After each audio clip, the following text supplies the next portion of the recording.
सबसे ज्यादा जरूरी है वाणी की संयमिता। सबसे ज्यादा जरूरी है हमारे वाणी की संयम। 3 इंद्रियां ऐसी बताई गई है, जिन्होंने अपनी 3 इंद्रियों पर संयम करा, उन्होंने अपनी पूरी जिंदगी पर संयम कर लिया। पहले नंबर पर है अपनी जिह्वा, दूसरे नंबर पर है अपने नेत्र, और तीसरे नंबर पर है अपनी श्रवण शक्ति। पहले नंबर पर है अपने जिह्वा, अपनी वाणी पर संयम करना चालू करो। ना सास बुरी है, ना बहू बुरी है, ना ससुर बुरा है, ना सास बुरी है, ना कोई बुरा। बुरी ये वाणी है जो मुख से निकलती है, अपशब्द करती है, ताना देती है, आड़ा टेढ़ा करती है। केवल एक ये वाणी ऐसी है जो शब्द का तोल मोल कर जवाब नहीं देती। ये वाणी, और ये वाणी जिस दिन हमारे संयम में आ जाएगी, ये वाणी जिस दिन संयम में हो जाएगी, उस दिन भगवान को पाना दूर नहीं है। कितना सुंदर लिखा है शिव पुराण में कि दुनिया के लोग भगवान को पाने के लिए दुनिया की लिखी हुई स्तुति को गाना चाहते हैं।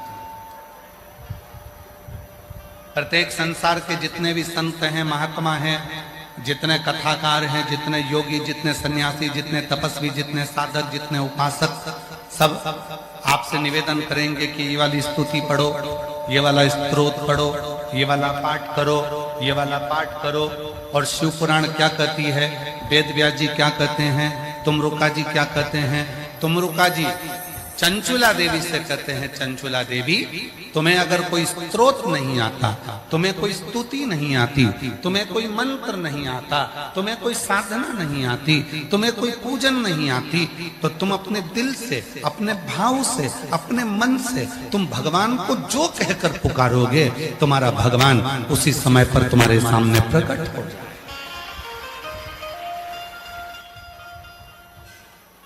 उसी समय तुम्हारा भगवान तुम्हारे सम्मुख में प्रकट हो जाए। उसी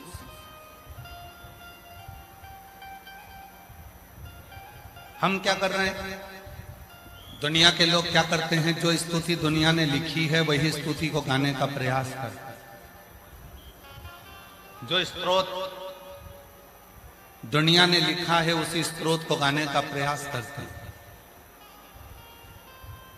कभी अपने मन से भी आप कुछ स्तुति को गुनगुन, कभी अपने मन से भी उस परमात्मा के लिए कुछ स्तोत्र को गुनगुना, कभी अपने मन से भी उस परमात्मा को कुछ पुकारो, कभी अपने मन से भी उस परमात्मा के स्मरण को पुकारो।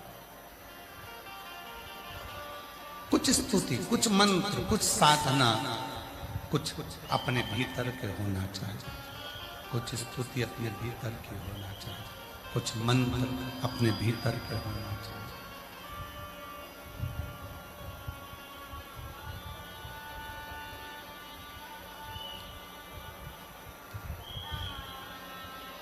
किसी ने कहा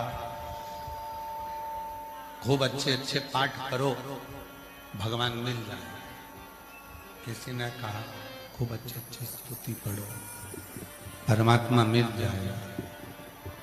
किसी ने कहा अच्छे अच्छे मंत्र का जप करो, परमात्मा मिल जाएगा। किसी ने कहा इतने घंटे की साधना करो, परमात्मा मिल जाएगा। पर शिव महापुराण की कथा कहती है, मत बैठो 4 घंटा तुम तप करने के, मत बैठो तुम 5 घंटा साधना करने के, मत बैठो तुम आराधना करने के लिए, पर इतना जरूर करो, घर में जो सदस्य रह रहे हैं, घर में जो माता पिता रह रहे हैं, घर में जो बुजुर्ग रह रहे हैं, घर में जो सदस्य निवास कर रहे हैं, उनके प्रति प्रेम का भाव रखना प्रारंभ कर दो, मेरा शंकर भगवान तुम्हारे सामने प्रकट हो जाए।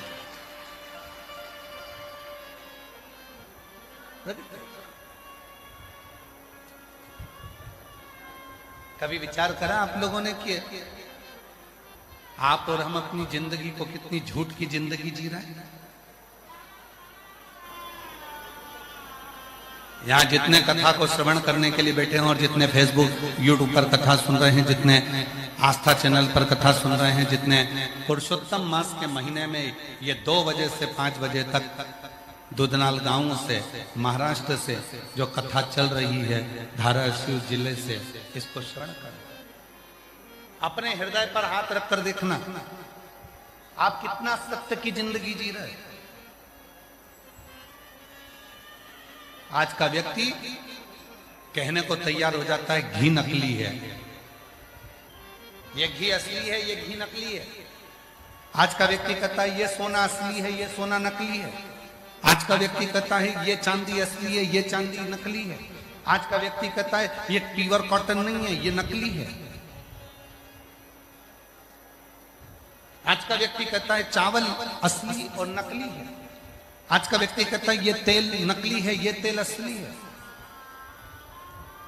हमने घी नकली देखा, हमने चावल नकली देखा, हमने कपड़ा नकली देखा, हमने सोना नकली देखा, हमने चांदी नकली देखी, पर जैसे जैसे कलयुग बढ़ता चले जाता है वैसे वैसे इंसान भी नकली होता चले जाता है। इंसान भी नकली है और उसकी नकलीपन कहां नजर आता है? आप खुद अपने अंदर झांक कर देखना। तुम्हारे फेसबुक पर हजारों लोग जुड़े हुए हैं, तुम्हारे इंस्टाग्राम पर हजारों लोग जुड़े हुए हैं, तुम्हारे यूट्यूब पर हजारों लोग जुड़े हुए हैं, तुम्हारे व्हाट्सएप पर हजारों लोग जुड़े हुए हैं, तुम्हारे व्हाट्सएप पर हजारों ग्रुप जुड़े हुए हैं, हजारों लोग तुम्हारे फेसबुक पर हैं, हजारों लोग तुम्हारे ट्विटर पर हैं, हजारों लोग तुम्हारे यूट्यूब पर हैं, हजारों लोग तुम्हारे फेसबुक पर हैं और तुम उनको देखकर खुश होते हो। पर असलियत क्या है? हजारों लोग तुम्हारे मोबाइल पर जुड़े हुए हैं तुम्हारे मित्र बनकर, पर सही मायने में कहना, क्या तुम जितने लोग घर में रह रहे हैं उनसे दिल से जुड़े हो? अपने मम्मी से, अपने पापा से, अपने भाई से, अपनी बहन से, अपनी भाभी से, अपने भैया से, अपने मासी से, मासा से, मामा से, मामी से, काका से, काकी से, किसी से? व्हाट्सएप पर बैठकर मैसेज में बात करने का आपके पास समय होता है दूसरों से, इंस्टाग्राम पर बात करने का समय होता है दूसरों से, फेसबुक पर बात करने का समय होता है दूसरों से, यूट्यूब पर जवाब देने का समय होता है दूसरों से, पर घर में 5 लोग निवास करते हैं, 4 लोग रहते हैं और एक दूसरे से बात करने की फुर्सत आज के व्यक्ति को नहीं होती। इससे बड़ा नकली व्यक्ति और कहां होगा? इससे बड़ा नकली व्यक्ति कहां होगा? घर में प्रवेश करो, रात्रि का विश्राम करो, पत्नी और पति दोनों मोबाइल को उठाकर थोड़ा कोने में रख दो। बच्चों से बात करो तो थोड़ी देर के लिए मोबाइल उठाकर कोने में रख दो। बच्चे अपने माँ बाप से बात करें तो अपना मोबाइल उठाकर कोने में रख दो। जिस माँ बाप ने तुमको जन्म देने के लिए 9 महीना माँ ने गर्भ में रखा, उसको तुम 9 मिनट नहीं देते। जिस पिता ने कमा कमा कर अपनी पूरी जिंदगी का धन तुमको दे दिया, उसको तुम 2 मिनट नहीं दे पाते। और केवल एक mother's day, father's day, children's day, केवल इन डे पर तुम विश कर दो और फोटो लगा दो और सोचो कि मैं मेरी मम्मी को बहुत प्यार करता हूं। पक्के झूठेले, दूसरों को बेवकूफ बनाते हो, फोटो लगाकर दूसरों को बस आकर्षित करते हो कि मैं मेरी मम्मा को बहुत प्रेम करता हूं। मम्मा से उस दिन प्रेम होगा जिस दिन तेरी माँ की आंख में आंसू ना होगा। मम्मा से उस दिन प्रेम होगा जिस दिन तेरी माँ की आंखों में आंसू ना हो। पापा से उस दिन प्रेम होगा जिस दिन तेरे पिता के नेत्र में जल ना हो। प्रेम वो नहीं है।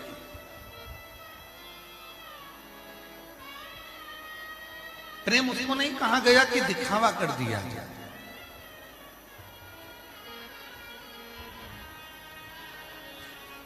खूब प्रेम के किस्से चलते हैं, खूब प्रेम के किस्से चलते हैं। 33 कोटि देवताओं की लिस्ट निकालिए, सारे देवताओं की लिस्ट निकाल कर देखना कि सबसे ज्यादा प्यार कौन से देवता ने किया। आपको उस लिस्ट में मिलेगा सबसे ज्यादा प्यार केवल एक ही देवता ने करा, वो थे देव अधिदेव महादेव, जो मां सती से प्यार करते थे। मां सती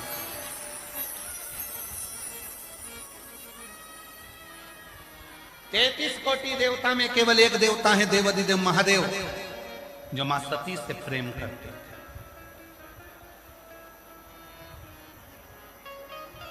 कहा, किसी ने कहा कि सती से प्रेम करते थे तो फिर पार्वती से विवाह क्यों किया?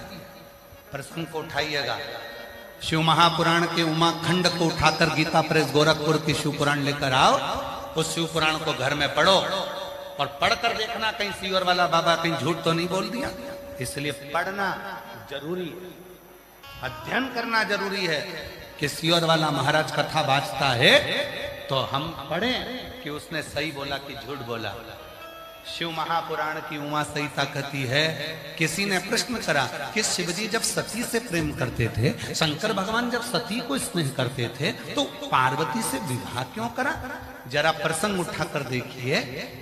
भगवान शंकर ने पार्वती जी की पूरी परीक्षा ली, पूरी परीक्षा, एक भी परीक्षा नहीं छोड़ी शंकर भगवान ने पार्वती को की। और आखिरी में जब पार्वती जी अर्पणा हो गई, पत्तों का सेवन करती थी, दुर्बल हो गई, शरीर में मांस नहीं बचा, केवल कंकाल हड्डियां माता पार्वती के शरीर में थी और मांस का एक टुकड़ा भी शरीर के अंदर नहीं था। पार्वती का नाम अर्पणा हो गया। तब शिवजी गए और पार्वती जी को देखकर पूछा, तुम ऐसा क्यों कर रही हो? तब माता पार्वती जी ने कहा, कुंभज ऋषि के आश्रम में कथा सुनने तुम्हारे साथ गई थी।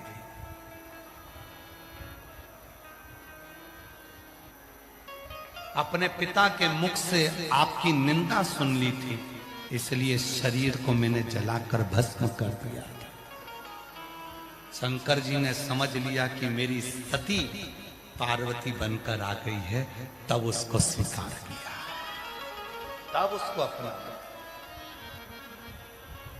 33 कोटि देवताओं की लिस्ट निकाली है।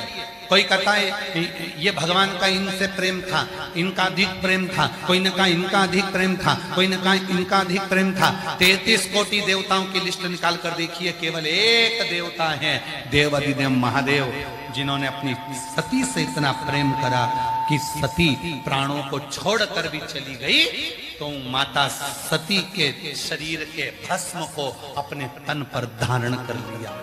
सती मरकर चली गई, प्राण छूट गए, तो सती के शरीर को अपने कंधे पर धारण कर कर तांडव करना प्रारंभ कर दिया।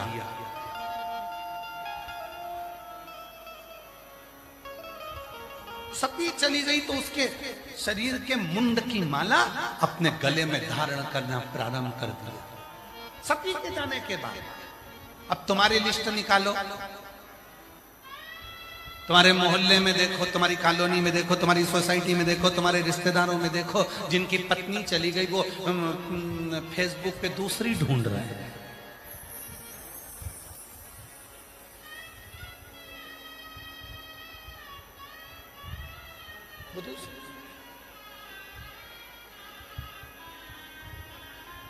वो विवाह.com में जा रहा है कि हमारे लिए कोई अच्छी और मिल जाए।